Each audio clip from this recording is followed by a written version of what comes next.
Yo, what's up, guys? We have Rent a Girlfriend, chapter 382, and I'm not gonna lie, I read the spoilers like last week, and I was like, oh dude, this is terrible, this is gonna be god awful. But it turns out it wasn't as bad as I thought it was gonna be. So we're just gonna hop straight into it. So we are still on the My Girlfriend in Love arc. This is part 31 of that sequence, and yeah, we start off the chapter with a cool color spread. Bits of Chizuru in like the pool. I don't know how to really describe it, but it looks really cool. So from last chapter, as most of you may know, we're getting off of the date, and let's just say it didn't go too smoothly for Kazuya, right? He got rejected. Chizuru just couldn't accept her feelings then and there for reasons that aren't super clear right now in the story, right? All she said was like the other things in her life, because we know she has her like acting career and she needs to make money right now. I don't know if that means she's still gonna do rental dates or not, but I mean, who knows? She hasn't for a while. Maybe she's just trying to focus on school and acting, but right now there's not really all too much going on in the story, but there's so much that could be going on in the background that we need to get off of this arc to kind of deal with, if that makes any sense. But yeah, Kazuya thinking so much about his rejection, thinking about how could this even happen, whatever, and he ends up running into a pole. Like, you know, he's not thinking about it, but whatever. And he's kind of upset a little bit. He starts lashing out at the pool. People are walking by thinking he's kind of weird. He's really just down in the dumps right now. I mean, who wouldn't be, right? He spent all this time and all this effort trying to bag Chizuru, and it just did not work. But like, the thing is that he's still kind of holding out hope, right? Because it's like, she didn't say that, oh, I don't like you. She just said, I'm sorry, I can't accept it right now. I have other things going on. So to him, there's still like a glimpse of hope, but you know, he does have to accept reality at some point where like, you know, he's walking alone right now. But yeah, basically he's just kind of conflicted. And from last chapter, what we could see is the crazy situation that was about to occur, right? Like we saw at the end of the chapter, Chizuru, because Chizuru was walking back, right? And Kazuya decided to walk the rest of the way back after the train ride. And what we see is that they were going to meet at a crossroad. Dude, I don't know who gave this the green light, but like, okay, whatever. And we also saw that Chizuru's foot was all messed up, so how is this possible? I'm not too sure.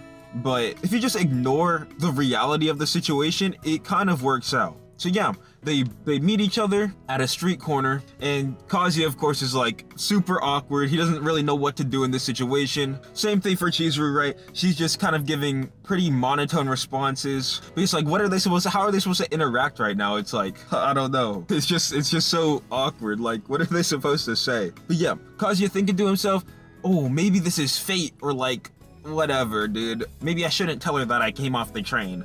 But basically, he's just like, oh, I'll just be on my way, and then kind of tries to scurry off a little bit. He's just trying to get away from this awkward situation, but then he realizes Chizuru is just acting a little off. And yeah, we cut over to them. They're sitting at a bench, and Kazuya's kind of freaking out, saying that her foot's all messed up and that she has blisters. So basically, I guess she bought new shoes for this date, and both her feet got blisters from the shoes that she was wearing.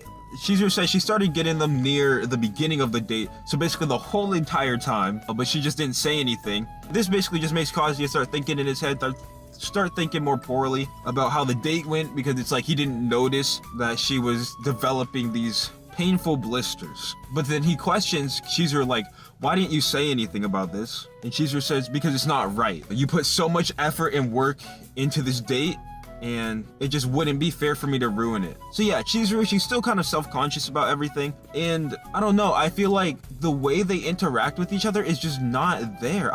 You know what I mean? There's just like an air of awkwardness about it. I don't know how to describe it. Like, I get that's how the series is designed to be, so we can get like these weird, awkward, like stupid little moments, but I feel like at some point I just need to switch more. So I mean, like, they have, because I did go back and read a bunch of the old chapters. Chizuru was more hostile before towards Kazuya and more passive aggressive towards him, but now it's just kind of she's passive, which I mean, it's of course an improvement, but this is over the span of like 200, 300 chapters, right? Yeah, I mean, I feel like their interactions haven't really changed ever since the end of the movie arc, right? And that's just kind of that. You know, they've gotten development with each other, yes, they've interacted with each other and developed a little bit more of a connection, but I feel like if this was any other series, they would be a lot more friendly towards each other. Basically, Kazuya just in his head during this time, kind of, you know, down talking himself, saying that he didn't notice that she was in pain, but the fact that she wanted to make sure that he had a good time still made him happy.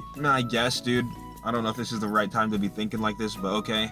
But eventually Chizuru's like, I'm fine, I'm just gonna make my way home. And this is when Kazuya pulls the most white knight move I've ever seen. He grits his teeth, he walks in front of her, crouches down, and says, hop on. Dude, what I thought was gonna happen is gonna happen, dude. He's gonna carry Chizuru back. Like, dude, what is happening, bro? What is happening? Like, of course, this is a rom-com, and this is a moment, a very special moment in every rom-com that needs to happen. But, dude, oh my god. Just not, like, this is not the time to be doing it, bro. This is just so bad. You know, Chizuru's like, tried to reject to say, we're not doing this right now. But Kazuya's like, there's a long way left to go. And I can't stand to see you like this. So he kind of forces Chizuru to get on. He forces her hand. And yeah, she basically just folds. She does it. She hops on him. And the rest is history. And yeah, Chizuru's like, I might be heavy. And then Kazuya's like, no way. My princess is heavy. And yeah, they just start to walk off into the distance. This is where we get a monologue of Chizuru. I don't believe it's the first one in the series, but these are far and few between, right? And it kind of signifies what's gonna happen going forward in the story, right? And the monologue is a future Chizuru, right? And she's basically saying, my name is Chizuru Ichinose. I'm an actor, a rental girlfriend. I used to think that books and movies were nothing but fiction, and that the real world was full of harsh realities, impossible dreams, unrewarded efforts, and unrequited feelings. But even now, I remember that walk home. Whenever I was with him, it felt like I was inside of a story. And that is where we leave off the chapter. So, how do I interpret this? What I'm thinking is that this is when Chizuru was reminiscing on a past event that happened, right?